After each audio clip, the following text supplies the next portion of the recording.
Hello my friends, welcome to my channel Swapna's food corner.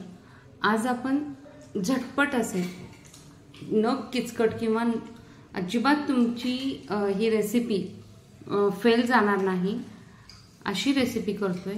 उत्तम असा नाश्ता असू देत किंवा संध्याकाळचा हलकं फुलकं तुम्ही जेवण पोटभरीचं जेवण म्हटलं तरी चालेल। तर आज आपण घावणे करतोय। वाटण नाही, कुटण नाही, इनो नाही, सोडा नाही, दही नाही, एकदम झटपट असे हे घावणे। तर चला तर साहित्य आणि कृती बघून घेऊया। झटपट घावणं करण्यासाठी मी इथं तांदळाचं पीठ घेतलंय। आपल्या रेशनच्या तांदळाचं हे पीठ आहे। फक्त काय कोणतेही तांदूळ चालतील, फक्त इंद्रायणी घेऊ नका, फार चिकट असा भात असतो त्याचा आणि पीठ पण मग एकदम चिकट होईल। आता मी इथं मेजरमेंट सांगते तुम्हाला। 1 कप मी इथं तांदळाचं पीठ घेतलंय।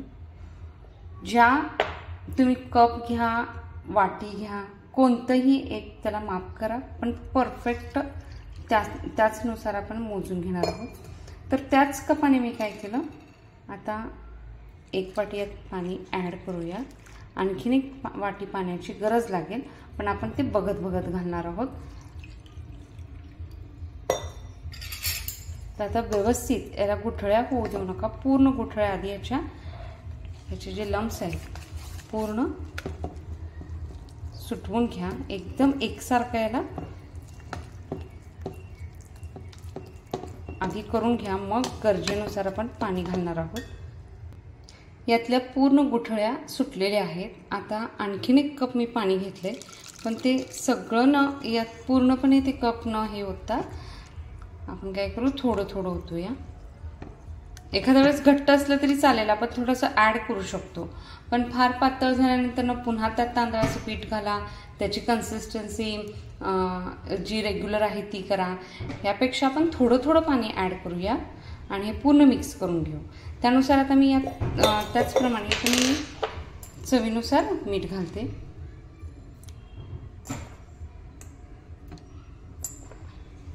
आणि हे सगळं व्यवस्थित एकजीव करून घेते। तर आता हे व्यवस्थित मिक्स झालेलं आहे। तुम्ही बघू शकता याची कन्सिस्टन्सी थोडीशी घट्ट वाटते। आता आणखीन थोडंसं पाणी ॲड करू, त्यातलंही मी थोडं उरवते पाणी आणि आता झाकण लावून असंच ठेवून देऊया आणि बाकीची तयारी करू। आता घावण्यासोबत आपण करूया सुक्या खोबऱ्याची किंवा ओल्या नारळाची चटणी, बटाट्याची सुकी भाजी।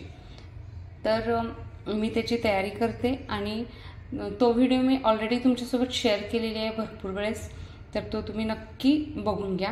आता ह्याला झाकण ठेवून आपण ह्याला असंच एक 10-15 मिनिट ठेवून दिलं तरी हरकत नाही आणि पुढची तयारी करून घेऊ। हा माझा नवीन तवा आहे आणि हा नवीन वापरण्यापूर्वी आपण याची पूर्वतयारी कशी करायची किंवा याला वापरायच्या आधी एक प्रोसेस आपण करून घेऊया। त्याचा व्हिडिओ मी सेपरेट बनवलेला आहे, तोही मी अपलोड करते, कारण की त्याशिवाय घावणे असू देत किंवा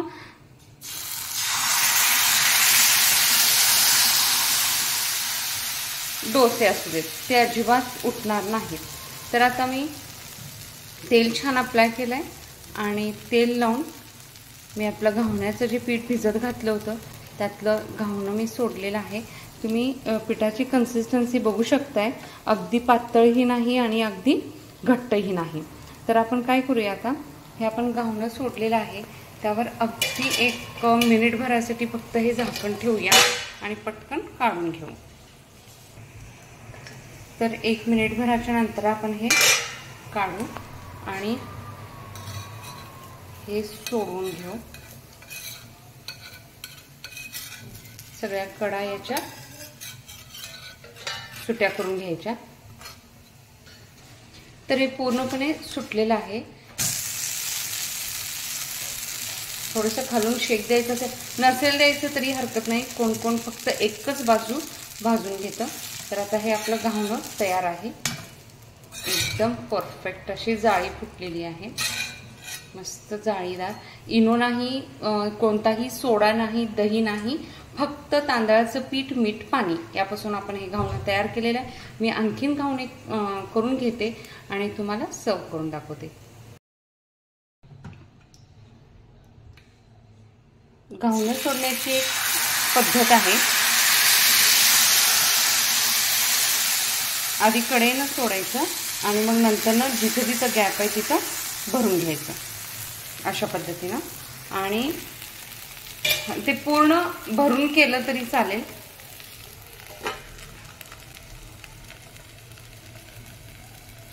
एकच मिनिट भरायला वाफ काढून घेऊ आणि छान सुटून घ्यायचं. मस्त असे घावणे तयार होत आहेत. तवा सुद्धा छान सेट झालेला आहे. एकदम जाळीदार कुसकुशीत असे घावणे आपले झालेले आहेत. 1 मिनिट भराची आपण ह्याला झाकून वाफ घेतलेली आहे. आता काय करायचं, हे असंच उघडच आपण याला भाजून घेणार आहोत, जेणेकरून या कडा ज्या आहेत छान सुटतील. तर अशा पद्धतीने हे कडा ज्या आहेत उचलल्या जातील आणि अगदी अलगद हे सुटेल. तर आता छान सुटलेलं आहे. ही बाजू नसेल भाजायची तरी हरकत नाही, असंच तुम्ही उचलू शकताय.